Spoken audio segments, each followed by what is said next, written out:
EVM hack KIA, हाँ voter list में घोटाला किया, तो मोदी और शाह बन सकते हो आप. प्रेसिडेंट ट्रम्पचं नाव घ्यायला या सरकारची का फाटते हातभर तेच मला कळत नाही. हातभर फाटते.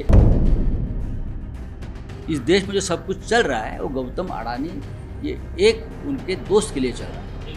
जनता के लिए या राष्ट्र के लिए कुछ नहीं चल रहा है. काय सुरू आहे हे आता तुम्हालाही माहिती आहे. वसई विरार महानगरपालिकेच्या तत्कालीन आयुक्तांवर धाड पडली ईडीची आणि त्यांना त्या पदावर माझ्या माहितीप्रमाणे नियमबाह्य पद्धतीनं बसवण्यात आलं. आणि दादा भुसे यांचा आग्रह होता हे मी अनेकदा पाहिला आहे. उद्धव ठाकरे, सन्माननीय उद्धव ठाकरे या राज्याचे मुख्यमंत्री असताना ती नेमणूक व्हावी अशी त्यांची भूमिका होती. पण ती एकनाथ शिंदे यांनी त्यांची इच्छा पूर्ण केली. आता ज्या अर्थी ईडीच्या धाडी पडलेल्या आहेत, फडणवीस मंत्रिमंडळातील एका मंत्र्यानं नियुक्त केलेल्या आयुक्तावर, याचा अर्थ त्या धाडीचे धागेदोरे त्या संबंधित मंत्र्यापर्यंत जाऊ शकतात. कारण तो अधिकारी नेमण्याचं काम दादा भुसे यांनी केलं असं चर्चा तेव्हाही होती, आजही आहे. आणि ते रेकॉर्डवरती आहे, त्यांचे शिफारसपत्र आहेत माझ्या माहितीप्रमाणे. पण ठीक आहे, आता पाहू तपास यंत्रणा काय करतायत.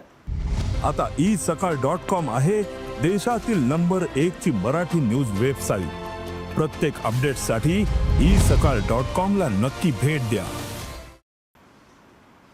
की नवीन जो एक कायदा महाराष्ट्रामध्ये आलेला आहे, फडणवीस ॲक्ट, की समज द्या आणि सोडून द्या.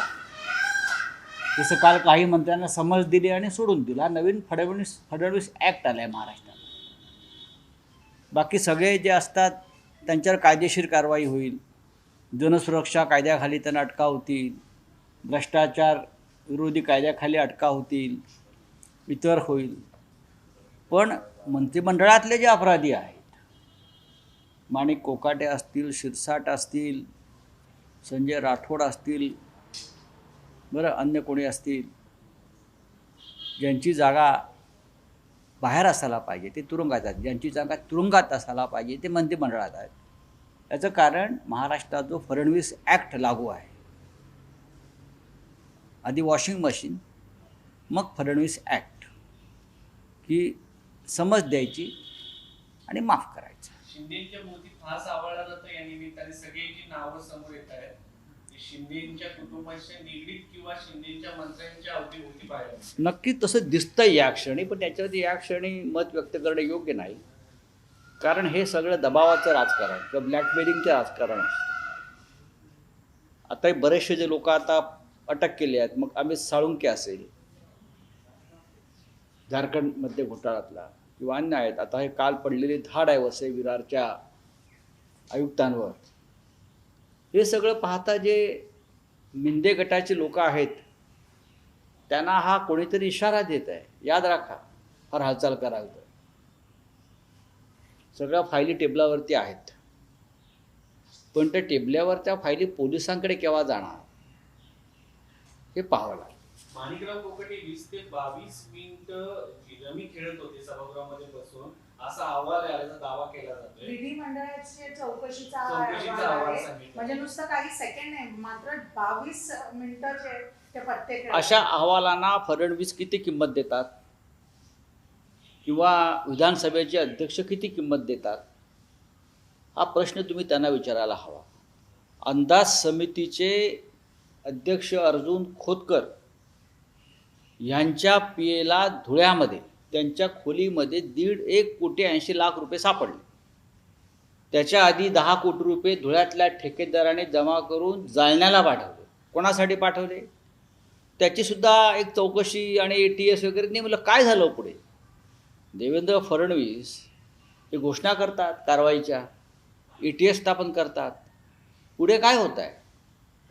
अंदाज समितीचा अध्यक्ष हा लाचखोर आहे, हे उघड झालं आहे. त्याला वाचवताय तुम्ही. विधिमंडळाचे अध्यक्ष वाचवतात विधानसभेचे. आताही तेच आहे. म्हणून म्हटलं आणि हा नवीन एक फडणवीस ॲक्ट जो आलेला आहे की आपल्या लोकांना वाचवायचं, समज द्यायचे आणि सोडून द्यायचं, बाकी ज्यांना तुरुंगात टाकायचं. विरोधकांचं प्रदर्शन या विरोध जो आहे तो कमी दिसतो का? मला असं रेजिग्नेशन का नाही, राजीनामा का नाही? बघा, असं सरकार निर्लज्ज असल्यावरती राजीनामा कसा होणार? सरकार जर निर्लज्ज असेल, सरकार भ्रष्टाचाराला पाठिंबा देत असेल आणि विरोधी पक्ष का राज्यपालांना जाऊन भेटला, या सगळ्या भ्रष्टाचारी मंत्र्यांच्या फायली घेऊन आम्ही लवकरच राष्ट्रपतींनाही भेटणार आहोत. कारण राज्यपाल जर कारवाई करत नसतील, राज्याचे मुख्यमंत्री भ्रष्टाचारांना पाठिंबा देत असतील, तर आमच्यासमोर दुसरा पर्याय असा आहे की आम्ही राष्ट्रपतींच्या कानावर त्यांना भेटून पुढल्या काही आठवडाभरामध्ये त्यांची वेळ घेऊ आणि त्यांना भेटू.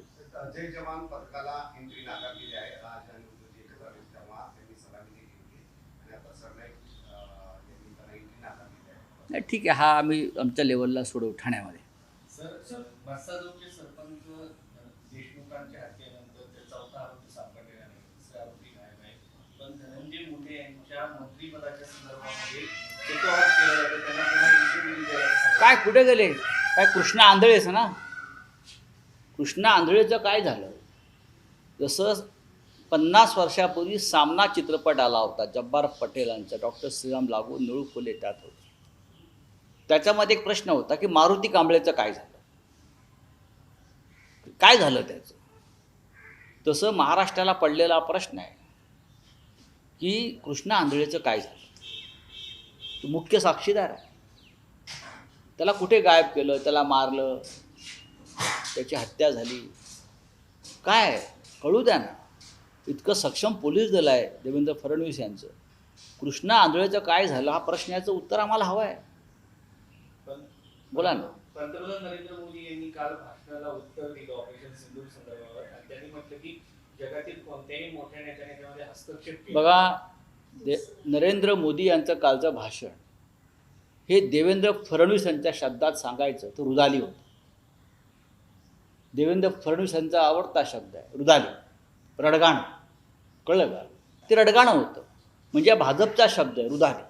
महाराष्ट्रामध्ये देवेंद्र फडणवीस यांनी प्रचलित केलेला शब्द आहे हा. त्यांच्या गुरुच्या बाबतीत पक्का बसतोय, रुदाली. रुदाली भाषणं कोणाची झाली काल विधिमंडळ पार्लमेंटला? तुम्ही भाषण ऐका राहुल गांधींचं, प्रियांका गांधींचं. राज्यसभेत मल्लिकार्जुन खरग्यांनी जे मुद्दे मांडले त्याच्यावरती उत्तर आहे का?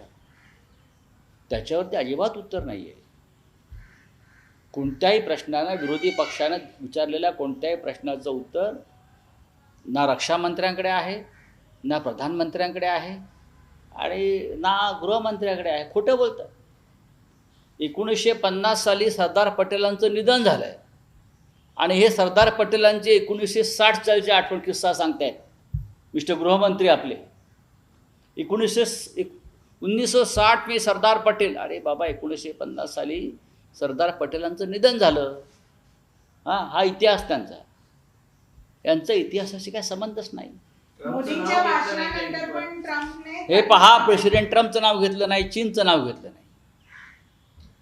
ज्या पाकिस्तानला भारताविरुद्ध युद्ध लढण्यासाठी चीननं सगळ्यात जास्त सहकार्य आणि मदत केलं, त्यांचं नेटवर्क वापरलं, त्यांचा बेस वापरला, त्यांची शस्त्र वापरली, त्यांची विमानं वापरली, त्या चीनचं नाव घ्यायला मोदी घाबरले हो. आणि प्रेसिडेंट ट्रम्प मोदी असं म्हणत होते माझ्यावरती कोणाचाही दबाव आला नाही, माझं कोणाही चर्चा नाही. काल मोदींचं भाषण संपल्यावरती परत ट्रम्प म्हणाले मी युद्ध थांबवलं. प्रेसिडेंट ट्रम्पचं नाव घ्यायला या सरकारची का फाटते हातभर तेच मला कळत नाही. हातभर फाटते हा शब्द अंडरलाईन आहे, कापायचा नाही.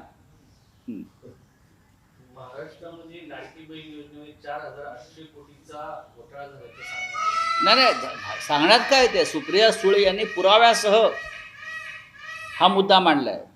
सन्माननीय खासदार सुप्रियाताई सुळे यांनी अत्यंत तळमळीनं, पोटतिडकीनं हा 4,800 कोटीचा घोटाळा की लाडक्या बहिणींच्या नावावरती पुरुषांनी घेतले पैसे घेतले ना. आता ह्याच्यावरती काय कारवाई करणार देवेंद्र फडणवीस? का यांनाही फडणवीस ॲक्ट लावणार? विसरून जा. हां, समज द्या आणि विसरून जा, हाच ॲक्ट लावणार ना तुम्ही. सर, राज्याची ज्या प्रकाराने स्थिती आहे त्या संदर्भात आपण बघितलं तर काल अजित पवार यांचं स्नेहभोजन झालं. त्याच्यानंतर त्यात उपमुख्यमंत्री एकनाथ शिंदे वगळता सेनेचे एकही मंत्री उपस्थित नव्हते. तर ताळमेळ नाहीये. हे किती वेळा सांगायचं? बघा, मी वारंवार सांगतोय, एक दिवस देवेंद्र फडणवीस यांच्या समोर कॅबिनेट बैठकीमध्ये गँगवॉर होणार आहे. मी जे सांगतो ते कालांतराने खरं ठरतं, हा तुमचा अनुभव असेल. आणि आत्ता जी धुसफूस आणि खतखत सुरू आहे त्याचा स्फोट होणार आहे. चलिए बोलिए. अदानी यांना धारावीतली 600 एकर जागा दिली गेली कळते आणि MIDC ती जागा फायदेशीर भावात दिली जाणार आहे. काय वाटतं? काय वाटणार? दुर्दैव आहे महाराष्ट्राचे.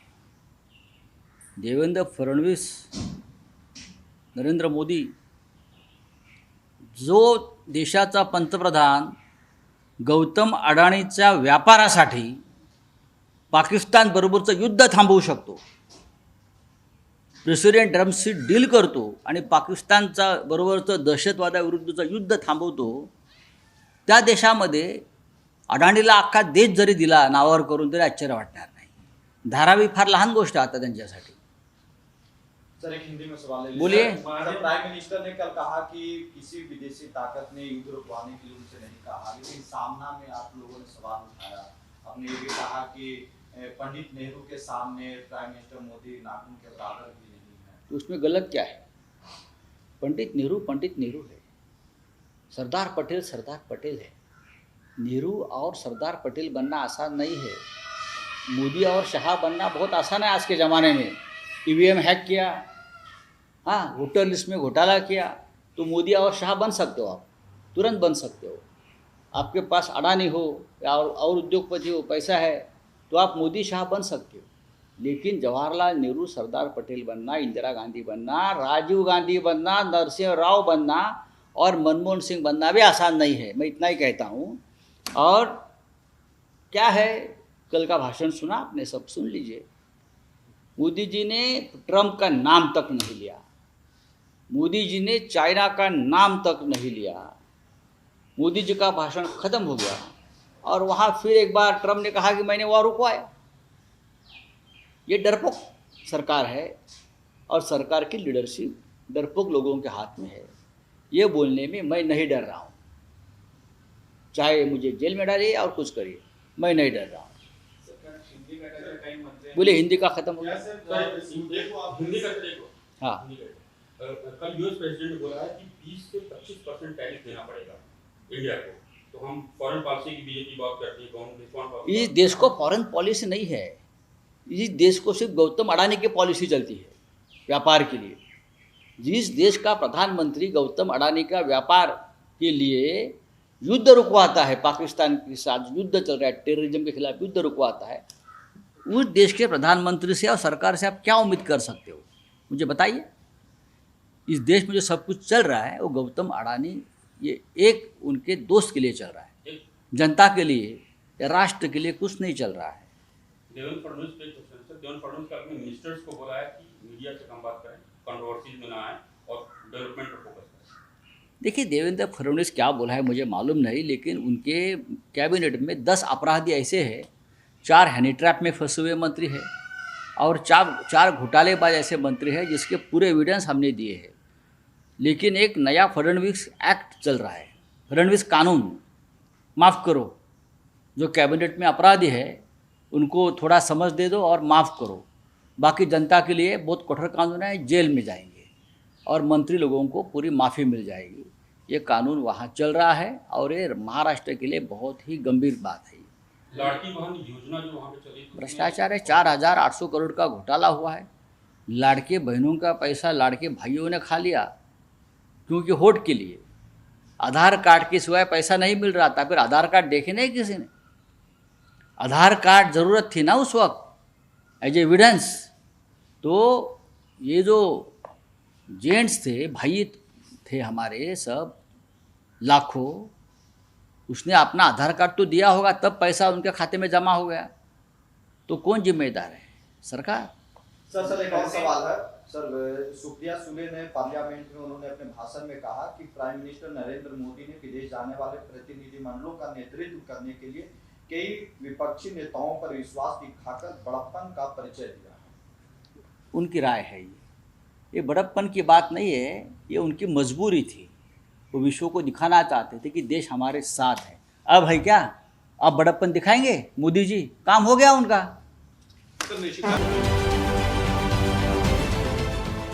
देश विदेशातील प्रत्येक घडामोडींचे लाईव्ह अपडेट मिळवण्यासाठी आता साम टीव्हीच्या सर्व सोशल मीडिया प्लॅटफॉर्मला लाईक, फॉलो आणि सबस्क्राईब करा। तसंच सर्व नोटिफिकेशनसाठी बेल आयकॉन प्रेस करायला विसरू नका।